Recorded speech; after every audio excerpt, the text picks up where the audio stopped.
Bismillahirrahmanirrahim. Assalamualaikum warahmatullahi wabarakatuh. Alhamdulillah wassalatu wassalamu ala Rasulillah wa ala alihi wa sahbihi wa man walah wa ba'd. Saudara-saudariku, semoga hari ini kita diberikan kekuatan, kesehatan dan ridha Allah Subhanahu wa taala dalam menjalani kehidupan sehingga semua bukan hanya berjalan lancar tapi juga diberkahi oleh Allah Subhanahu wa taala.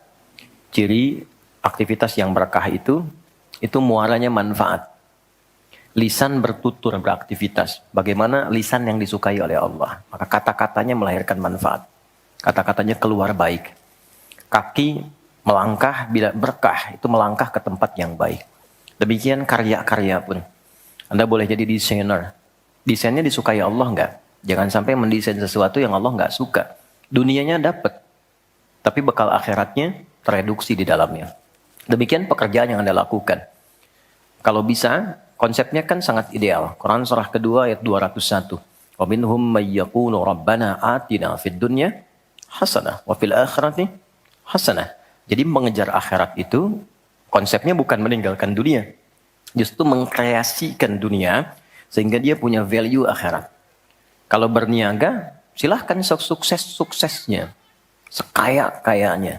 Dan konversikan kekayaan itu untuk mencari bekal yang Allah sukai. Wujudnya bisa macam-macam. Dengan kedudukan setinggi-tingginya. Sehingga bisa membuat kebijakan-kebijakan yang Allah senangi. Dengan ilmu seluas-luasnya. Sehingga banyak manfaat yang kita niatkan sebagai ibadah karena Allah. Dengan tenaga sebaik-baiknya. Mungkin ada yang di suara, mungkin ada yang di tangan, di kaki. Bilal kan cari surganya dengan suaranya. Dengan azan, bukan dengan harta. Bilal ditawari jadi hakim agung sepeninggal Nabi. Setaraf ketua MA gitu ya. Itu ditolak oleh beliau dengan halus. Karena beliau passionnya memang menggunakan suara. Bukan menggunakan yang lainnya. Baik. Saya minta maaf dalam dua hal. Yang pertama, saya agak pilek hari ini. Karena memang beberapa kegiatan kemarin agak padat. Yang kedua, kita akan agak sedikit cepat. Karena kami ada agenda safar hari ini. Karena itu kita agak berbeda. Mungkin agak lebih cepat dan supaya waktunya lebih efektif.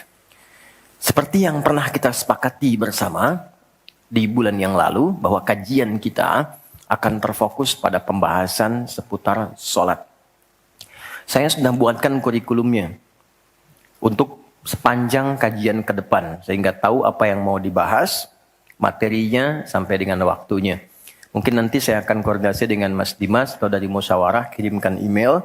Saya nanti kirimkan baik dari materi pokoknya, schedule-nya apa yang mau dibahas di pekan keberapa, sampai dengan mungkin dasar PowerPoint-nya. Ada saya buatkan beberapa jadi PowerPoint.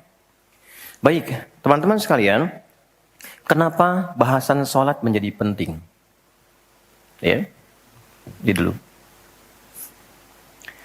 Dan menjadi bagian yang paling mendapatkan perhatian tinggi dalam Islam, baik di Al-Quran, ataupun di hadis-hadis Nabi Sallallahu Alaihi Wasallam. Semua Nabi itu menerima wahyunya di bumi.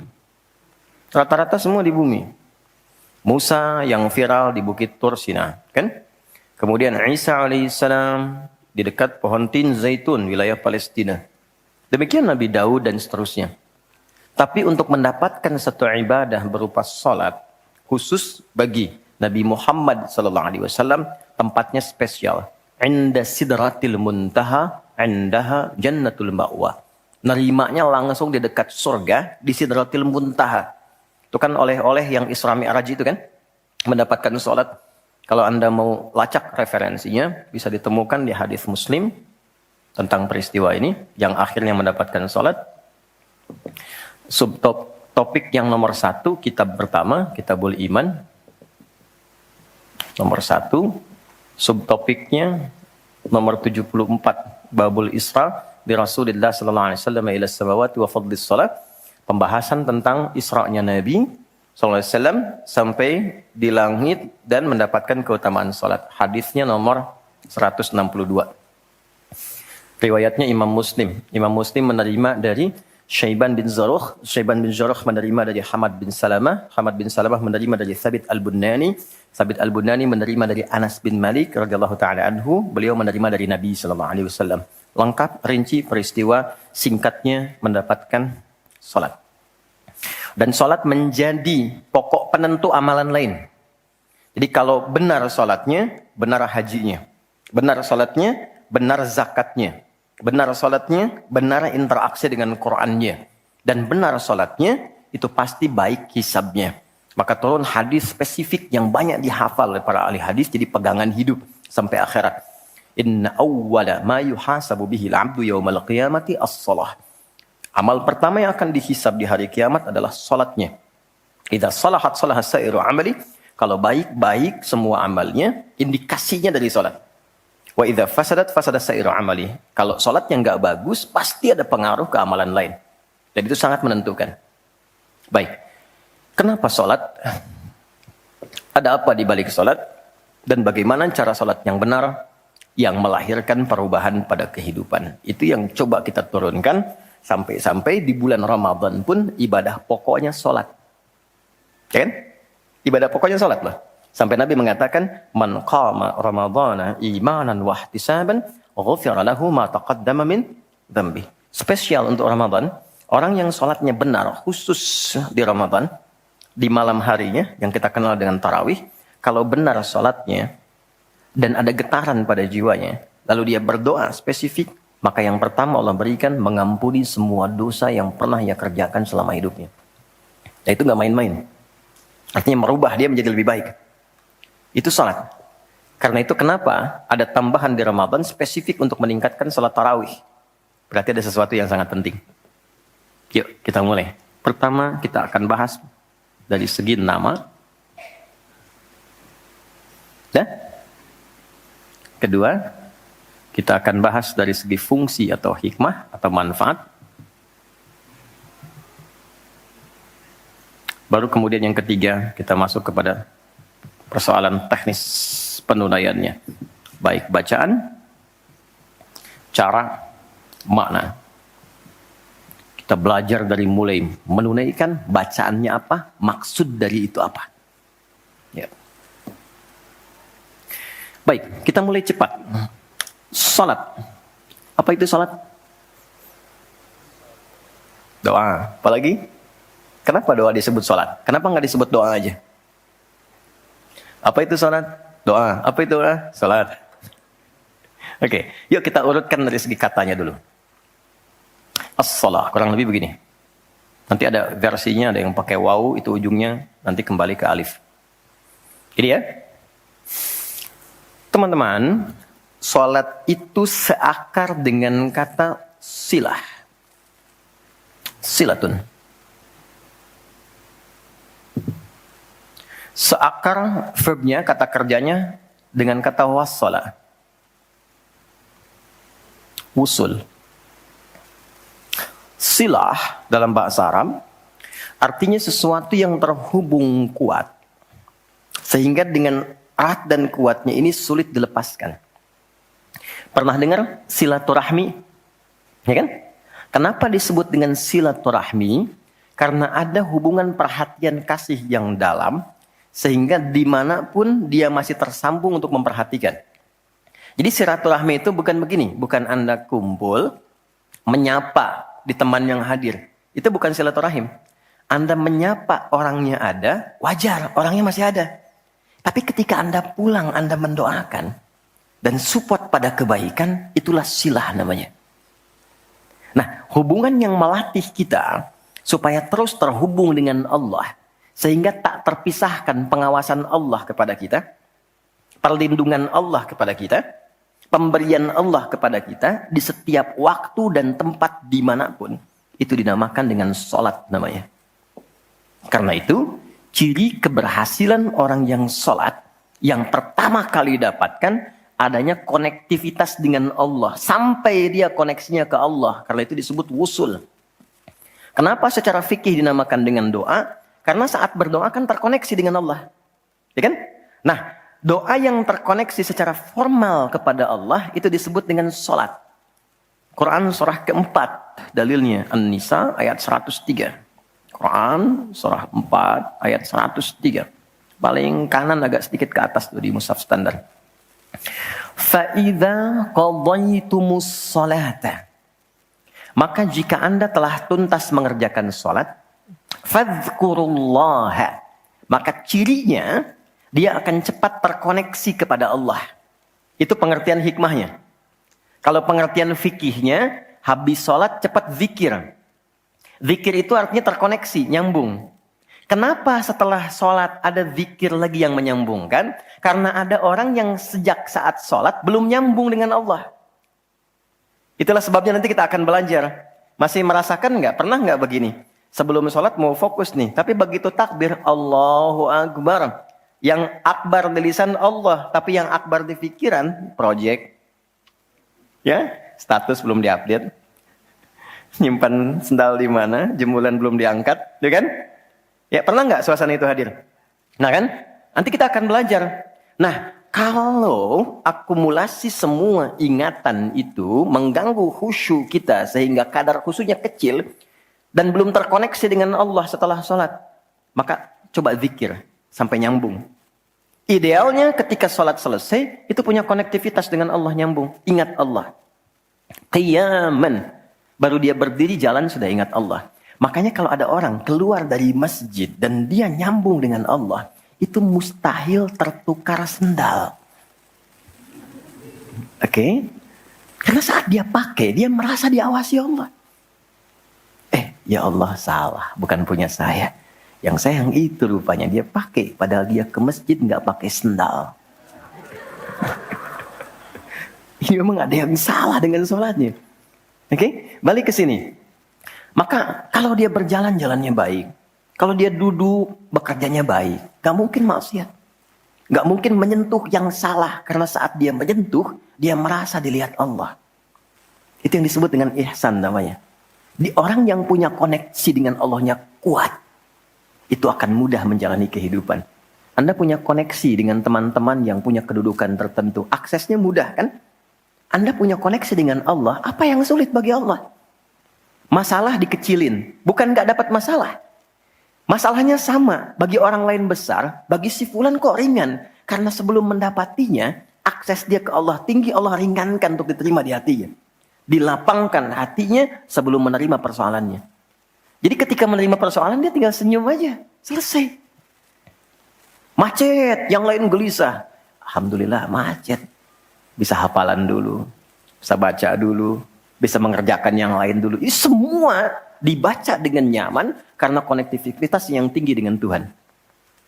Jadi ternyata ketika diminta menunaikan ibadah salat, ada hal yang sangat besar yang Allah ingin berikan kepada kita semua. Saya ingin tanya teman-teman, berapa waktu yang Allah mintakan kepada kita untuk menunaikan salat? Berapa? Tiap hari kita kerjakan. 5 kan? 5 kan? Nomor koneksi dengan Allah. Masih ingat nomornya? 24434 klik. Naik. 2 subuh, 4 duhur, 4 asar, 3 maghrib, 4 isya kan? Ayo bikin status. Ya kan? 5 waktu kan? 5 waktu kan? Kenapa 5 waktu? Salah satunya, karena di dalam Quran diisyaratkan orang yang benar salatnya, sesuai dengan yang diajarkan Nabi, sesuai yang diisyaratkan Quran, akan mendapatkan 5 kemuliaan dalam hidupnya yang tidak didapatkan oleh orang yang tidak sholat. 5 ini. Itu yang coba kita akan keluarkan. Itulah sebabnya kenapa sholat sangat ditekankan, kenapa sholat diwajibkan. Karena Allah mewajibkan kita mendapatkan semua kebahagiaan dan kesuksesan yang kita ingin raih dalam kehidupan. 5 ini. Yuk kita mulai. 1. Izinkan saya memulai dari sini supaya kita punya motivasi untuk menunaikan sholat. Jadi kalau nggak tahu yang 5 ini, cara pandangnya kepada sholat jadi beban. Baru aja sujud, dasar lagi. Baru maghrib, udah isya lagi. Ya kan? Nah, ayo isya. Tadi kan udah mau maghrib. Kan? Pernah merasakan itu? Karena cara pandangnya menilai sholat sebagai beban. Padahal ketika Allah wajibkan, itu cara mewajibkannya bukan sebagai beban, sebagai motivasi yang mengantarkan pada keindahan. 1, kita cepat. Quran surah ke-20 di ayat yang ke-14. Tafsirnya Quran surah 13 ayat 28. Satu paket. Kita pakai Quran hadis aja ya, biar nggak bisa didebat. Oke, Quran surah ke-20 ayat 14. Innani anallahu la ilaha illa ana fa'budni wa aqimis salata lidzikri. Sayalah Allah, kata Allah. La ilaha illa ana. Gak ada Tuhan yang layak dipertuhankan kecuali saya. Ini kalau kita belajar ngaji tentang tauhid, ya, belajar mengaji tentang dasar keyakinan, akidah. Ini ayat yang paling real, yang paling mudah dipahami, yang paling kuat pengakuannya. Saya coba mengumpulkan koleksi beberapa kitab-kitab yang disucikan.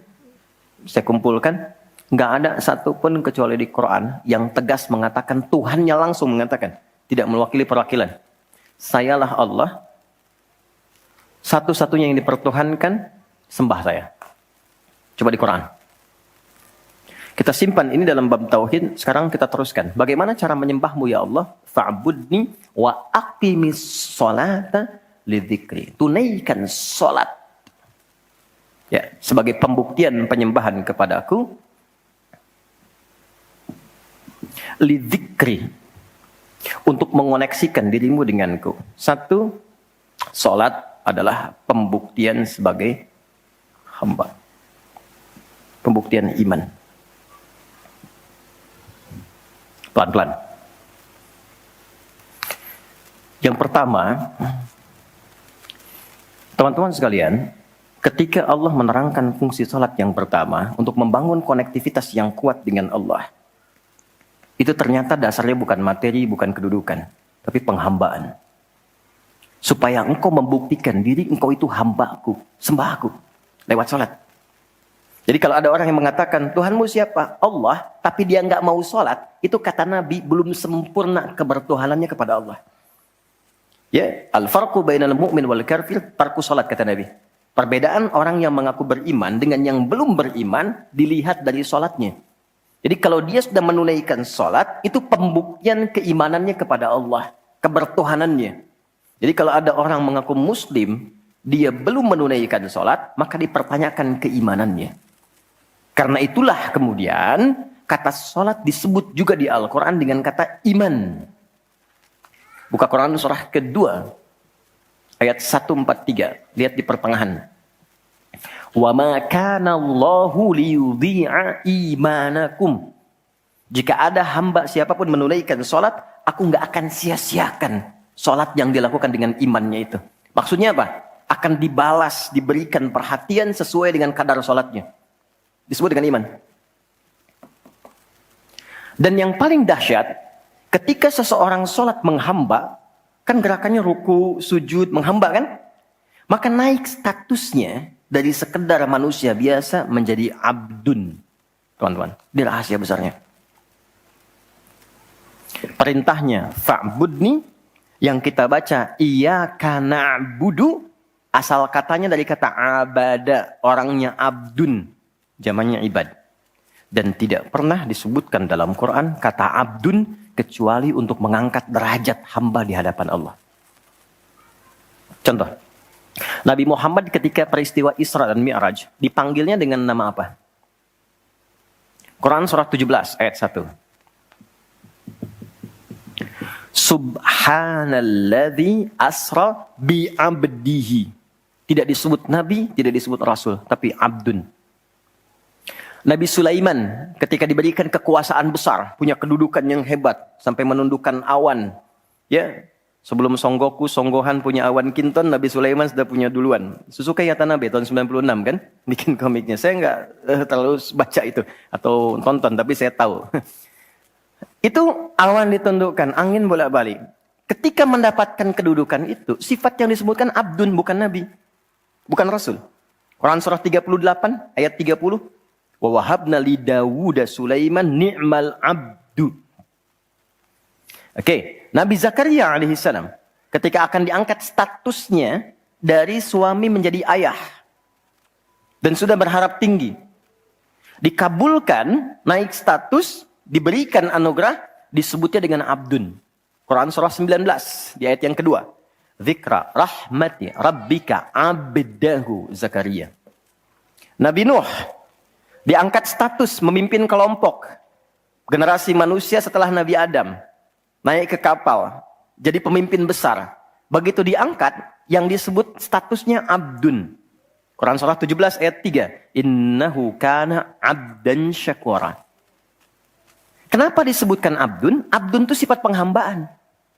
Semakin tinggi ibadahnya, semakin tinggi pendekatannya ke Allah, semakin diangkat. Jadi dengan Allah itu karena Allah Khalik, kita makhluk. Laisa kamitslihi syai', enggak sama sifatnya. Jadi kalau ke Allah itu jangan terlalu ngangkat. Kalau tinggi direndahkan, kalau rendah ditinggikan.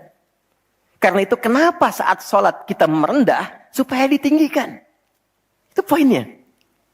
Jelas ya? Itulah sebabnya kenapa Nabi dijamin surga, turun surah Al-Kautsar itu. Satu-satunya Nabi yang sebelum wafat turun surganya. Rasulullah. Dengan turunnya surah Al-Kautsar. Kenapa?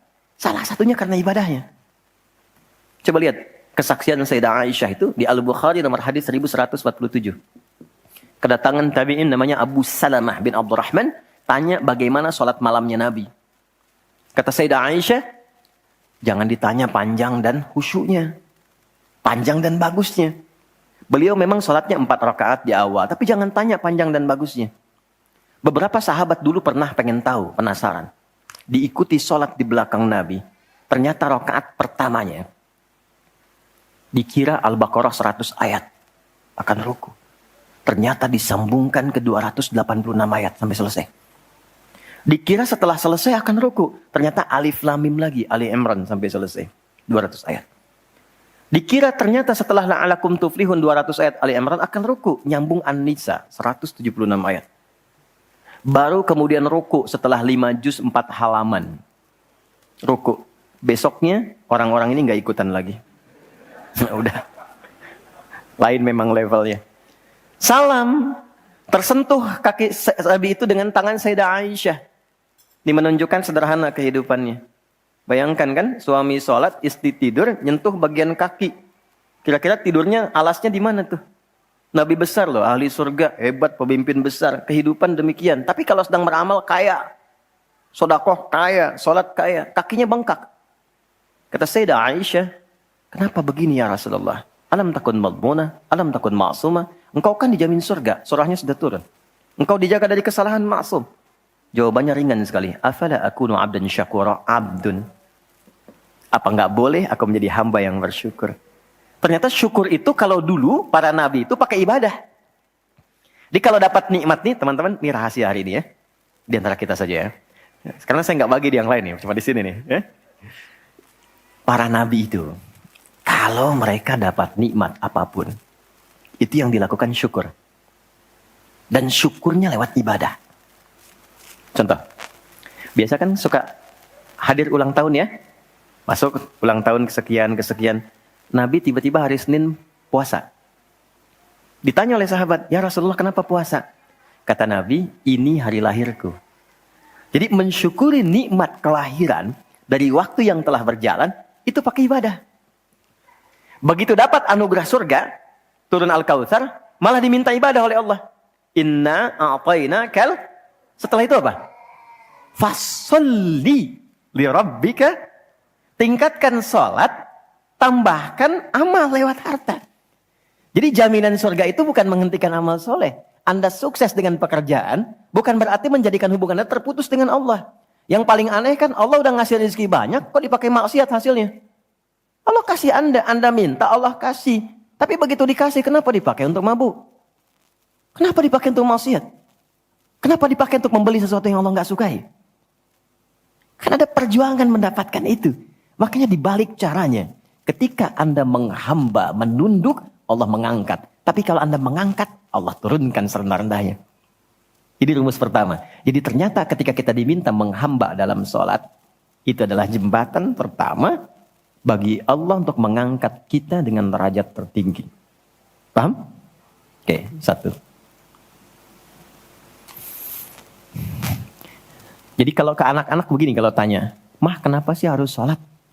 Supaya kamu jadi hebat. Gitu. Kok bisa? Lihat Umar. Sebelum sholat. Orang biasa. kerjanya begini, cuman jalan-jalan, mabuk dan sebagainya. Tapi setelah sholat, dia jadi pemimpin yang sangat hebat. Dia hafal sekian bahasa. Dia dirikan sekolah-sekolah. Pemikirannya hebat, tangguh orangnya. Di mana-mana dikagumi. Itu. Kalau ada karyawan Anda bertanya, kenapa Pak harus sholat? Supaya kita makin sukses proyeknya. Makin banyak omsetnya. Coba lihat Abdurrahman bin Auf. Bukankah sebelum dia sholat dia kaya tapi biasa, malah hilang kekayaannya. Tapi setelah dia sholat dan dia praktekkan makna-makna dalam sholat, meningkat level kekayaannya sampai yang ketiga tertinggi. Dari kaya, kaya banget, kebangetan kayanya.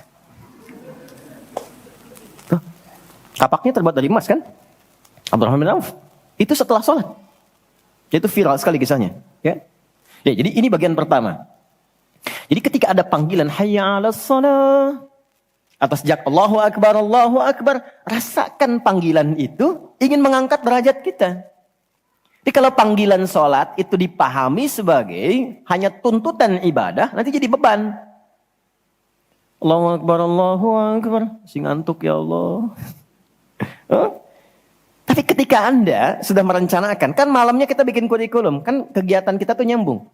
Malamnya istighfar, menyiapkan kurikulum untuk besok. Istighfar itu mengoreksi yang belum bagus apa hari sebelumnya. Katanya pengen ke surga, surganya Firdaus, tapi sholatnya masih bolong-bolong. Baca Quran belum maksimal, sedekah belum ada. Kita koreksi besok direncanakan. Saya pengen sholat di tempat ini. Besoknya saya akan misalnya mengerjakan ini, capaiannya ini. Bikin kurikulum A sampai Z. Begitu kita bangun tidur, dipanggil. Allahu Akbar, Allahu Akbar. Yang kita siapkan itu tadi, rencana. Dibawa menghadap Allah, minta kemudahan, minta perlindungan, minta pengangkatan. Makanya kenapa sholatnya disebut subuh dari kata asbah. Sesuatu yang sudah siap dengan rencana. Wasubhi idza tanaffas. Quran surah 81 ayat 18. Di orang Islam itu bangun dari tidur, dia sudah punya rencana yang mau dia siapkan ke depan apa. Jadi nggak ada ceritanya ke depan bingung. Jam 7 mau kerjakan apa, 9 ada di mana. Rencana itu dibawa menghadap Allah. Dalam sholatlah kita mintakan kemudahan. Itulah pengantar pengangkat derajat. Jadi ketika azan berbunyi kalimatnya Allahu Akbar, Allahu Akbar. Ini peluang saya. Jelas? Halo, jelas? Alhamdulillah. 2, masih di sini. 2. Wa aqimis sholata lidzikri, tunaikan sholat untuk mengingatku. Apa manfaat zikir? Apa manfaat zikir? Kembali ke Quran surah 13 ayat 28. Ala bidzikrillahi tatmainnul qulub. Yakin, ala itu harful ikhbar wa taukid. Huruf yang berfungsi menginformasikan dan menegaskan. Kata Allah, yakinkan pada jiwamu. Semakin banyak engkau berzikir, dampaknya semakin tenang hatimu. Jadi kalau sedang gelisah, zikir, bukan update status. Ingat ya? Karena mengupdate status, mencurahkan pada media sosial, tidak menghilangkan kegelisahan. Dan tidak menyelesaikan masalah. Bintaro macet ya. Apa dengan dibuat macet selesai? Tidak. Nggak nyangka ya dia seperti itu. Nyangka. Ketika ada orang mengatakan nggak nyangka, sedang nyangka dia tuh. Dan tidak selesai masalahnya. Apa kata Quran? Jika Anda sedang gelisah, optimalkan zikir. Apa itu zikir? Semua jenis kegiatan yang menyambungkan kita dengan Allah. Misal, doa. Doa itu di Quran disebut zikir. Quran surah 7 ayat 205. Wadhkur rabbaka fi nafsika tadarruan wa khifatan wa dunal jahri minal qaul. Kalau Anda sedang gelisah banyak persoalan, alih-alih mengeluh, angkat tanganmu minta kepadaku. Bukankah saat berdoa menjadi semakin tenang? Solusi belum datang, tapi hati lebih tenang kan? Dan jiwa yang tenang itu melahirkan pemikiran yang gemilang. Hasil yang cemerlang. Jadi begitu kita lebih tenang, lebih mudah menanti solusi. Anak belum pulang, doa. Besok ada ujian, doa. Ada proyek mau dilakukan, kita gelisah, doa. Itu fitrah. Quran itu disebut zikir. Quran surah ke-15 ayat 9. Inna nahnu nazzalna dzikra wa inna lahu lahafidhun. Kalau sedang gelisah, masalahnya kompleks, ambil wudhu, ambil mushaf, buka. Itu baru pegang mushaf, baru buka. Dampaknya ke hati itu kuat. Begitu Anda baca dengan suasana yang tenang, nyaman ke jiwa. Yang paling dahsyat kadang-kadang dibuka, mushafnya acak, keluar ayatnya sesuai dengan masalah kita. Tuh. Itu Quran. Ya. Apalagi kalimat thayyibah. Subhanallah, alhamdulillah, Allahu akbar, masya Allah, astagfirullah. Itu zikir. Quran surah 4 ayat 103. Fa idza qadaytumus salata fadhkurullaha. Makanya ketika Anda mendapatkan nikmat, alhamdulillah, hati lebih tenang. Tidak menggunakan nikmat dengan hal-hal yang tidak positif. Ada sesuatu, astagfirullah. Ada keluhan, ya Allah. Lebih tenang. Akumulasi semua bentuk zikir itu ada dalam salat. Di salat ada subhanallah? Ada. Ya. Di salat ada alhamdulillah? Ada. Di salat ada Allahu akbar? Dibuka dengan takbir. Di salat ada Quran? Ada. Al-Fatihah, Quran. Kita salat baca Quran. Apa lagi? Apakah di salat kita kemudian membaca kalimat thayyibah? Baca. Berdoa? Iya, isinya semua doa. Maka ketika semua jenis zikir dikumpulkan, itu berubah menjadi salat. Dan kalau satu zikir saja membuat tenang, apalagi salat. Makanya salat itu jangankan ibadahnya, tempatnya saja bikin tenang. Coba teman-teman, ikhwan ya. Anda ada masalah nih di kantor, mampir ke masjid. Itu buka pintu masjid baru masuk, udah tenang. Enak. Makanya saya sering katakan, sering share dengan beberapa kawan, Anda kalau sedang kerja, coba pulangnya jangan langsung ke rumah. Mampir ke masjid dulu. Yang terdekat ya dengan rumah. Yang terdekat. Mampir ke masjid, sholat 2 rakaat. Di situ sampaikan, ya Allah, aku telah berikhtiar seperti apa yang telah Engkau perintahkan. Dan aku bertawakal akan rezeki yang telah Engkau tetapkan. Itu begitu Anda selesai berdoa pulang, yang dibawa ke rumah aura masjid bukan aura kantor. Dan istri anak-anak di rumah mendapatkan ketenangan yang sempurna. Jadi nerima antum itu nerima dalam keadaan yang penuh dengan ketenangan. Jadi ketika menyambut anak, ayah, papa, papi, buya, antumnya tuh udah enak nerimanya. Coba kalau nggak percaya, rasakan itu.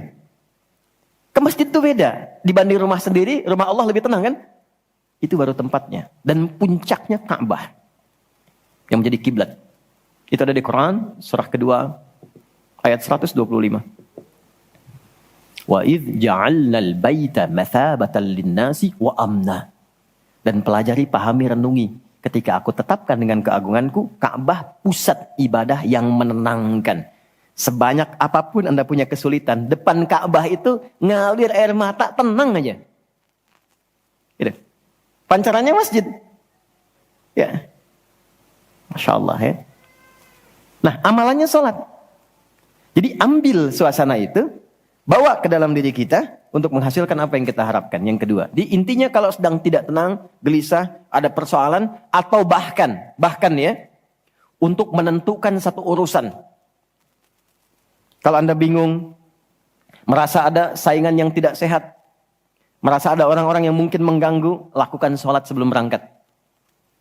Tahu Imam Al-Bukhari ya? Beliau menulis Sahih Al-Bukhari kan? Itu sebelum menulis setiap satu hadis, sholat 2 rakaat. Kalau tenang, baru dituliskan. Tidak tenang, beliau sholat kembali. Ditulis di Masjidil Haram, diselesaikan di Masjid Nabawi. Itulah sholat. Makanya semua nabi yang pernah bertugas di bumi, itu sholat. Dan kita yang paling sempurna caranya. Nabi Isa, Yesus, sholat. Quran surah 19, ayat 31. Sampai 33-nya. Wa ausani bis sholah. Allah mewasiatkan padaku untuk sholat.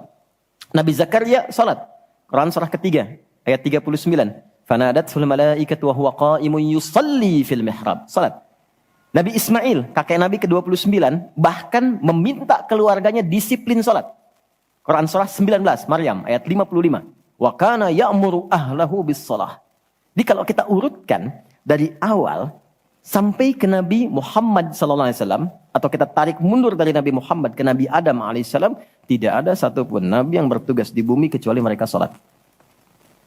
Muhammad SAW bin Abdullah bin Abdul Muttalib bin Hashim bin Abdul Manaf bin Qusay bin Murrah bin Kilab bin Ka'ab bin Ghalib bin Fihir bin Malik bin Nadar bin Kinana bin Khuzaimah bin Mudrika bin Ilyas bin Nizar bin Mudar bin Ma'ad bin Adnan bin Adi bin Adri bin Muqawwam bin Nahur bin Ya'rub bin Yasjub bin Ismail alaihissalam bin Nabit bin Ismail alaihissalam bin Ibrahim alaihissalam bin Adhar bin Nahur bin Abir bin Kinan bin Arfakhshad bin Sam bin Nuh alaihissalam bin Mihlail bin Matushala bin Kinan bin Anwas bin Tith bin Adam alaihissalam. Semua tersambung. Saya ulangi. Semua sholat. Oke? 3. Quran surah 29 ayat 45. Salat bila dikerjakan dengan benar akan merubah pelakunya menjadi lebih baik. Secara singkatnya, salat mendidik kita menjadi pribadi yang baik. Nah, sumber keburukan itu yang menjadi lawan dari baik itu ada 2.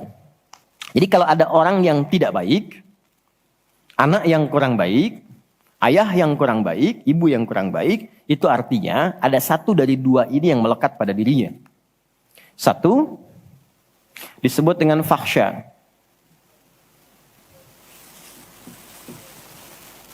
Keburukan yang bersumber dari syahwat. Maaf, kata-kata kotor, jorok, zina, LGBT, pornografi, porno aksi, dan semisalnya. Itu fahsya. Jadi nggak mungkin orang sholat, kata-katanya jorok. Perilakunya menyimpang. Nggak mungkin. Karena sholat mencegah itu. Atau mungkar, maaf, keburukan yang bersumber dari nafsu perut dan akal. Mencuri, korupsi, mencela, berdusta, membunuh, merampok, menyakiti, dan semisalnya. Itu mungkar. Makanya ketika seseorang berbuat itu, hatinya mengingkari. Itu disebut mungkar. Hatinya mengingkari. Maka orang sholat, pasti bila sholatnya benar, karena dia tersambung dengan Allah, fahsya dan mungkarnya tertekan. Yang muncul jiwa baiknya, jiwa takwanya. Ketika yang muncul kebaikannya, yang buruknya ditekan, maka yang keluar dari semua bagian tubuhnya, semuanya perilaku baik. Itulah sebabnya ketika Allah berfirman tentang hal ini, disampaikan di Quran surah 29 ayat 45. Inna sholata tanha anil fahsya wal munkar. Mengujinya gampang. Kita uji dengan sejarah pendekatannya. Semua masyarakat di era Nabi, itu kan sebelum masuk Islam, perilakunya itu sangat menyimpang. Tidak kenal kebaikan. Tak kenal kebaikan itu jahlun namanya. Orangnya jahil. Kalau disatukan jadi jahiliyah. Gak kenal kebaikan. Ya, maaf, yang mencuri banyak, zina khatam. Ya, perilaku menyimpang banyak. Disebutnya jahiliyah. Tapi ketika datang risalah Islam, yang diajarkan pertama salat. Salat merubah mereka dari jahiliyah menjadi khairu ummah. Kalau ada yang paling jujur itu, yang paling dermawan itu, yang paling baik itu, paling disiplin itu. Kok bisa salat ditunaikan bisa merubah seseorang jadi lebih baik? Ada sesuatu dalam salatnya. Itu yang nanti kita akan pelajari. Itulah sebabnya kenapa anak-anak dari kecil usia 7 tahun khususnya yang diajarkan sholat. Masih ingat hadisnya? Ya, saat anak berusia 7 tahun ajarkan sholat. 10 tahun dia masih malas, beri pelajaran yang membuat dia mengerti. Bukan berarti harus memukul ya. Kalau di Arab adatnya begitu, itu biasa. Doroba itu memberi pelajaran maksudnya. Kurangi uang jajannya, berikan pelajaran yang baik kepada dia supaya mengerti kenapa mesti sholat. Kenapa dari usia 7 tahun? Supaya anak itu tumbuh jadi baik. Itu maksudnya. Cuma anak sekarang advance. Gen Z yang sekarang itu sebelum sholatnya sempurna, TK sudah manasik ya. Enggak apa-apa sih, cuma ini maksimal dulu yang kedua ya. Oke, 4, saya cepat karena waktu kita terbatas. 4. Sholat bila dikabulkan, bila dilakukan dengan benar. Saya ulangi, salat bila dilakukan dengan benar. Sesuai isyarat petunjuk Al-Quran dan contoh yang disampaikan Nabi, maka bisa mempercepat terkabulnya doa. Oke? Mempercepat terkabulnya doa. Itulah kenapa secara bahasa, salat disebut doa. Kalau benar mengoneksikan diri kita dengan Allah sang pengabul doa, koneksinya cepat, sinyalnya kuat, itu nggak ada sekat, menggoncang aras, langsung dikabulkan. Dan nggak ada jeda. Oke, Quran langsung, surah ketiga, ayat 38 sampai 39. Surah 3 Ali Imran, ayat 38 sampai 39. Kita belajar dari kisahnya Nabi Zakaria alaihissalam. Contoh kecil sekali. Secara singkat sudah berumah tangga, sudah sekian lama, rambut sudah memutih, fisiknya sudah letih, itu dilukiskan di surah Maryam nanti, ayat 1-9 kita dapati. Istri divonis secara medis, nggak mungkin punya keturunan. Secara medis loh, sudah menopause dan maaf, mandul. Secara medis nggak mungkin, secara klinis nggak mungkin. Tapi ini yang paling hebat. Jika manusia, catat ini baik-baik ya, jika manusia sudah menyimpulkan nggak bisa, itu tanda langsung dari Allah supaya menengadahkan permohonan langsung kepada Allah tanpa campur tangan makhluk. Karena Allah ingin mengabulkan apa yang Anda minta secara langsung, bukan lewat campur tangan makhluk. Baca itu. Dan pahami untuk tidak putus ikhtiar. Jadi kalau rahmat Allah itu jangan dibawa dengan putus asa. La taqnatu min rahmatillah. Jangan pernah putus asa. Jadi jangan ada bahasa begini, ya nggak mungkin, ya nggak bisa. Jangan diambil. Begitu orang mengatakan nggak mungkin, itu tanda dari Allah. Allah ingin memberikan langsung tanpa campur tangan manusia. Maka apa yang dilakukan Nabi Zakaria? Beliau kemudian sholat di mihrabnya Maryam. Ini saya sedikit bahas tentang mihrab, sedikit saja. Quran surah 3 dulu, di ayat 37. Di paling kiri sebelah bawah, pojok di mushaf standar. Secara singkat saja, mihrab itu satu tempat yang fungsinya mempercepat terkabulnya doa dan mendatangkan rezeki dari sisi yang tidak diduga. Awas, kita bicara keimanan ya. Dan di situ dipertaruhkan. Mihrab ini tidak harus lebar dan luas. Sehamparan sejadah nggak ada masalah. Yang penting kita gunakan untuk ibadah saja. Di luar ibadah keluar. Itulah kenapa tempat imam disebut mihrab. Kenapa? Karena imam mewakili makmum untuk memohon kepada Allah dalam sholat berdoa. Makanya kualifikasi imam mesti khusus. Bukan imam biasa. Baik. Kemudian tidak harus di masjid. Di rumah boleh dibikin. Maryam pernah dibuatkan mihrab. Saat beliau mengkhususkan diri ibadah, di situ apa yang terjadi? Fataqabbalaha rabbuha biqabulin hasanin wa ambataha nabatan hasanan wa kaffalaha Zakaria. Kullama dakhala 'alayha Zakaria al-mihrab wajada 'indaha rizqa. Qala ya Maryam anna laki hadha? Qalat huwa min 'indillah. Inna Allah yarzuqu man yasha' bighairi hisab. Ini poinnya. Setiap Nabi Zakaria mengantarkan kebutuhan Maryam, pakaiannya, makanannya, kebutuhannya, itu sudah ada. Dan ingat, status Nabi Zakaria itu nabi loh. Beliau tahu itu pasti dari Allah. Tapi ingin dikonfirmasi apakah pendidikan beliau selama ini sudah meresap pada jiwanya atau belum. Ditanya, Maryam dari mana semua ini? Maka beliau jawab, Maryam jawab, huwa min indillah. Paman, ini semua dari Allah. Baik ya? Allah memberikan apapun yang ia kehendaki tanpa batas pada siapa yang diingini. Maka ini dibaca oleh Nabi Zakaria. Mayyasha itu. Jadi kalau ada di Quran diksi mayyasha, jangan simpulkan ini untuk dia saja. Maksudnya, jadi seperti dia, maka Allah akan berikan seperti Allah berikan kepada dia. Maka Nabi Zakaria kemudian sholat di mihrabnya Maryam itu. Minta sesuatu yang selama ini kata orang terbatas. Apa yang dilakukan? Sholat.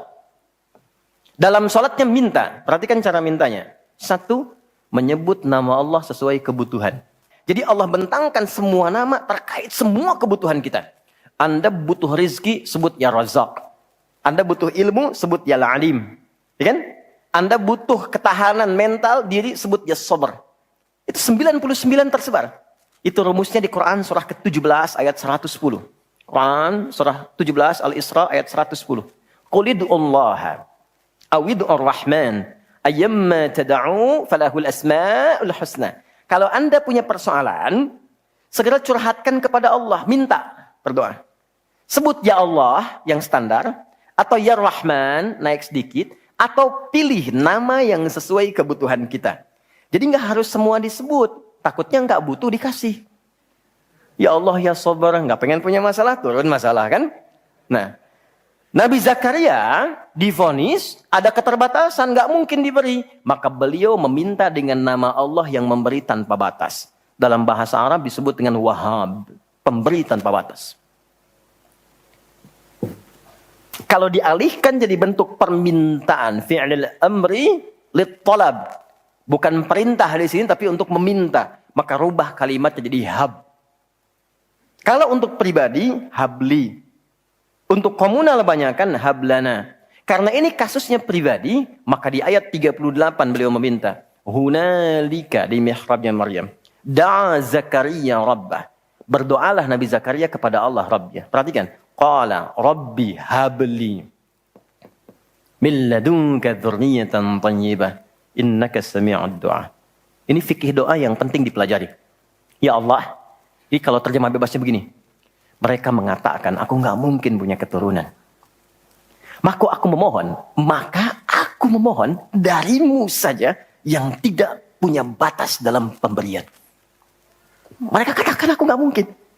Aku memohon kepadamu yang tidak punya batas dalam pemberian. Innaka sami'ud du'a, sungguh engkau pasti mendengar doaku. Kalau kepada yang maha mendengar tidak terkabul juga, kepada siapa lagi aku mesti memohon?